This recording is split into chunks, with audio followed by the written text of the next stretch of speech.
E aí, tudo bem? Vou fazer uma explicação aqui interessante sobre o principal hormônio que circula aí mesmo dentro do seu corpo, que te dá energia, que te auxilia a ter um controle emocional. Sim, os nossos hormônios influenciam nas nossas emoções, ok? Tem muita gente que está precisando controlar as emoções, ter maior serenidade, ter melhor sabedoria nas respostas e não está conseguindo, até por uma questão química, né, relacionada a esse hormônio aqui, que é o chamado hormônio da luta ou fuga, né? Isso aqui acontece a todo momento no seu corpo, correto? Então, o que acontece? O cortisol é mais um dos nossos hormônios que eu vou explicar de forma geral aqui como eles são medidos nos nossos exames, tá? Então nós temos basicamente três tipos de exames laboratoriais, né? Três tipos de exames laboratoriais que a gente mede os nossos hormônios. Então a gente pode medir mais conhecido, né, que é o exame de sangue. Na verdade, o termo correto é soro, né? Então, níveis séricos, correto? E a gente pode medir também na urina, também é conhecido, né? A urina. E também a gente pode medir, olha só, na saliva. Na saliva, tá bom? Então, como que acontece, como é que é o raciocínio da medição desses hormônios, tá? Então vamos aqui ilustrar como que acontece no nosso corpo a distribuição dos compartimentos onde atuam as substâncias químicas que circulam no nosso corpo, tá? Incluindo os nossos hormônios. Então nós temos aqui a corrente sanguínea, né? Corrente sanguínea, que é onde se faz o exame de sangue, né? E na verdade não é nem o sangue arterial, aquele que mais influencia o nosso corpo é o arterial, né? Mas sim o venoso, tá ok? Isso é importante também, daqui a pouco eu explico melhor por quê, essa diferenciação entre arterial e venoso. E nós temos aqui ilustrado um segundo compartimento, que é o interstício.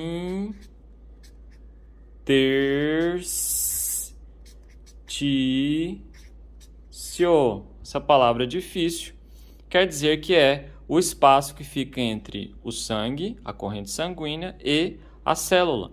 Então aqui eu representei nosso principal compartimento. Quem que é esse principal compartimento? Claro, a célula. Sim, é nela que acontece de fato todas as nossas reações químicas que interessam de fato, ok? E a notícia não muito boa que eu vou passar para vocês, que muita gente não está sabendo, até mesmo profissionais de saúde, avise-os, tá? O tal do exame laboratorial, mais sobejamente conhecido aí, do exame de sangue, ele está na periferia do processo. O salivar, ele está acontecendo aqui, quando você colhe sua saliva, você não colhe o que está dentro do sangue, você não colhe o que está dentro da célula, você colhe nessa intermediária, aqui nesse compartimento intermediário, que é o salivar. Sim, aqui nesse salivar há uma maior aproximação do que de fato é o real, que é o dentro da célula, tá? Então, falando em realidades, o mundo real não é tão legal assim de encarar, mas é ele que é a verdade, tá bom? O mais real é o que acontece dentro da célula e eu vou explicar como é que a gente faz para, entre aspas, medir o que está dentro da célula. Depois é o interstício, que é o exame salivar, certo? E depois que é o sangue, tá? Então, o que que acontece? Por que que é importante isso? Porque se a gente não entende isso, a gente fica supondo que o que mede-se no sangue, por exemplo, o cortisol lá, vem no nível que eu vou mostrar até no exemplo aqui daqui a pouco, vem no nível X e a gente acha que esse mesmo nível X que está circulando aqui é o mesmo nível X que está circulando no interstício de forma livre, tá? Vou explicar também o que significa forma livre, forma aprisionada do hormônio. E que também, por conseguinte, por esperança, é também o que de fato acontece dentro da célula, tá? Infelizmente, o mundo real não é esse. Muitas vezes o que você mede no sangue, e no sangue só circula hormônios carregados. Então existem os carreadores ou carregadores, né? Mas o termo dos artigos científicos é carreadores, tá? Dos livros. Os carreadores são, na verdade, aprisionadores, tá? Aprisionadores dos nossos hormônios, porque na tentativa de carregá-los no sangue, eles acabam que não liberam assim tão facilmente. O pouquinho que eles liberam, aí eles jogam aqui para a terceira camada, para a segunda camada, que é o interstício, tá? Então a saliva, ela mede, na verdade, muito melhor o hormônio livre, tá? O sangue mede o hormônio preso, entre aspas, e ele mede a produção total. O interstício, que é o salivar, ele mede a porção somente livre. No final das contas, muito melhor você olhar, de fato, o quanto está livre o seu hormônio, porque não adianta nada você produzir um monte de hormônio que ele está preso aos carreadores, correto? Só que mesmo o salivar, prestem atenção, mesmo o salivar, ele não traduz identicamente, exatamente o que acontece aqui dentro da nossa digníssima célula, tá? E no próximo slide chique que eu faço aqui ao vivo e a cores, eu vou explicar onde acontece o mundo real. O mundo real é este aqui que eu estou ilustrando para vocês, tá? Núcleo, tá? O núcleo da célula é onde de fato os nossos hormônios atuam, tá? Então, o que acontece? A gente não tem tecnologia ainda para medir, assim, em traduzir em números, né? Num papel, o quanto anda, qual a quantidade que os nossos hormônios estão ali dentro do núcleo. E agora? Poxa, doutor, então eu endeusei tanto os meus exames laboratoriais, que eu já estou até filmando aqui, ó, porque eu vou falar melhor para vocês. Eu endeusei tanto, achando que, de fato, o que o laboratório media no sangue, então no soro, eu achei que, de fato, era o que estava acontecendo no meu corpo. Não. Ele mediu aqui na periferia, mas nem mediu sequer. A maioria não faz esse salivar, tá? Nem mediu a parte livre, de fato. Faça um cálculo no laboratório, você vai ver que existe a testosterona livre. Se você fizer esse pedido no laboratório, no exame de sangue, a testosterona livre. Vai vir um resultado lá, mas é um cálculo. É uma aproximação, é um acochambramento, tá? É uma suposição. Quer saber de fato mais fidedigno o quanto anda quantitativamente, quanto anda seus hormônios livres? Aí é o salivar. O salivar é o hormônio livre. O que é HL? Hormônio livre. Tá. E a célula, doutor? Quero saber o que está acontecendo lá dentro da minha célula, porque lá que é a realidade. Sim, a célula é a realidade. Não existe laboratório. E agora? Sem laboratório é possível praticar medicina, doutor? Sempre se praticou, sempre. A humanidade, né, como eu gosto de falar, milenarmente, praticou medicina sem laboratório. E como que se fazia? Aí sim temos um espelho, tá? Muito interessante, que reflete sim o que está acontecendo dentro da célula. Chama-se clínica. O que é a clínica? Clínica é sinais e sintomas.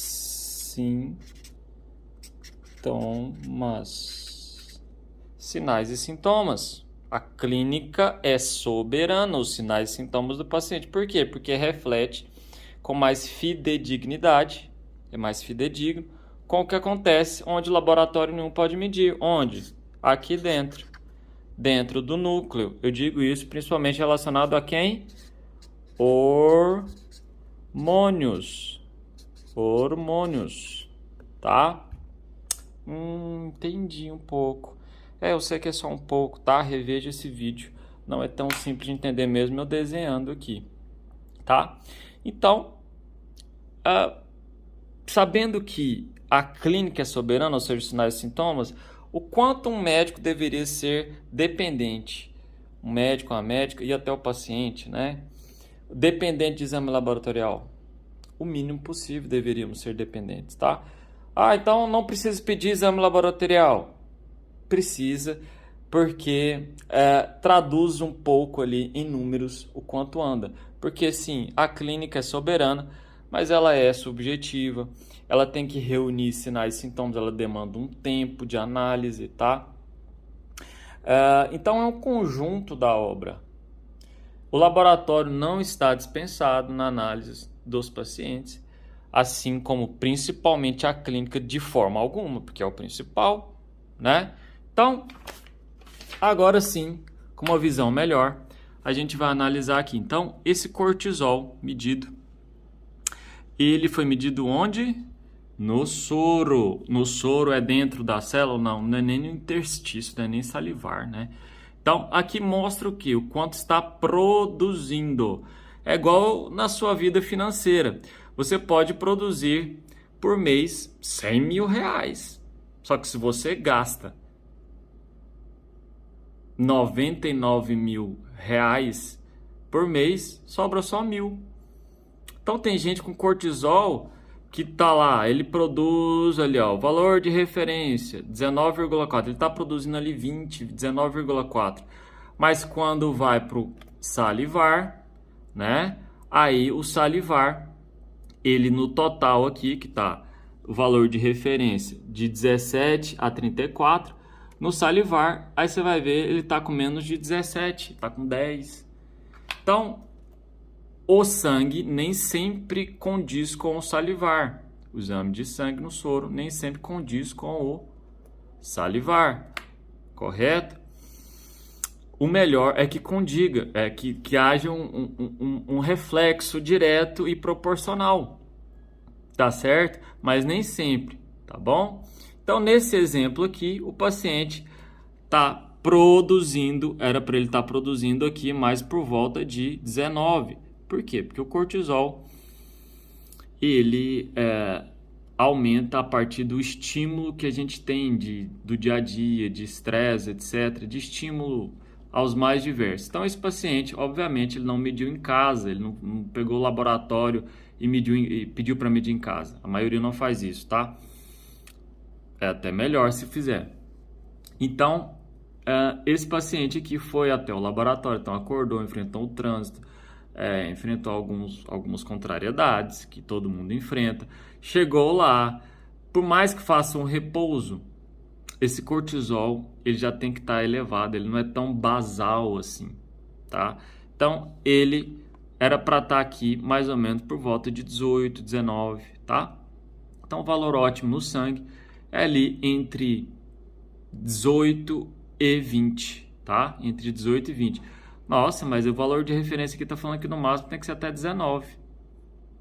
Esse valor de referência aqui não é referência de saúde, pessoal. Sinto decepcionar quem achou que essa referência aqui era referência de saúde. Nunca foi, tá? Isso é referência estatística, tá? O vídeo já está ficando longo. Eu teria mais alguns minutos para explicar de onde vem esse número aqui. Eu vou explicar depois no próximo vídeo, tá? Mas já te adiantando, isso aqui não é referência, valor de referência de saúde. Não é, isso é matemática. Não confunda matemática com medicina. Aí, Quando foi para o salivar, né, teve essa curva. O que é essa curva? Essa curva mostra com mais precisão, é melhor do que apenas uma foto, entre aspas, direto ali do cortisol do sangue, tá? Então foi colhido em 3 momentos diferentes do dia. O ideal, na verdade, são 4 amostras, tá? Aqui o paciente coletou só 3. Então, o ideal, aqui é mais fácil de entender, é estar dentro dessa curva, só que no meio. O cortisol é o hormônio meio chato, tá? Ele não pode estar nem baixo, nem alto. Eles têm que estar no normocortisolismo, nem o hipercortisolismo, nem o hipocortisolismo, mas o normocortisolismo equilibrado, tá? Então, o paciente, ele está mais aqui, próximo da curva de baixo. À noite, então, está muito baixo. Nossa, eu achei que era vantagem. Não, não é vantagem estar muito baixo à noite. Assim como também não é muito vantagem de forma alguma, né? Não é menos vantagem ainda você estar com cortisol muito alto à noite, tá? Então, tá aqui para vocês entenderem que há uma supervalorização do laboratório, né? Sendo que a maioria não entende onde está sendo medido esse hormônio, se esse hormônio é fidedigno mesmo com a clínica, com os sinais e sintomas, ou seja, o que está acontecendo dentro da célula e dentro do núcleo da célula, que é onde atuam os nossos hormônios, certo? Então, por isso que existe o conjunto da obra. Não empolguem com o exame laboratorial. E aqueles que são muito antigos na medicina também não querem pedir exame nenhum, quer que a clínica seja não soberana, mas absoluta. A clínica é soberana, não absolutista. Certo? Então, é um conjunto da obra. Tá ok? Espero ter sido útil. Façam o investimento de vocês em profissionais que se dedicam a sinais e sintomas, a seus sinais e sintomas, e não a simplesmente números e laboratórios. Ser humano não é traduzível com exatidão necessária somente por números, tá? Os números ajudam, mas eles não têm a capacidade de identificar o que está aqui dentro da célula, tá? O que está dentro da célula é o que está refletindo na sua clínica, nos seus sinais e sintomas. Você é o mais importante na consulta, não os seus números de laboratório. Fica a dica. Um abraço.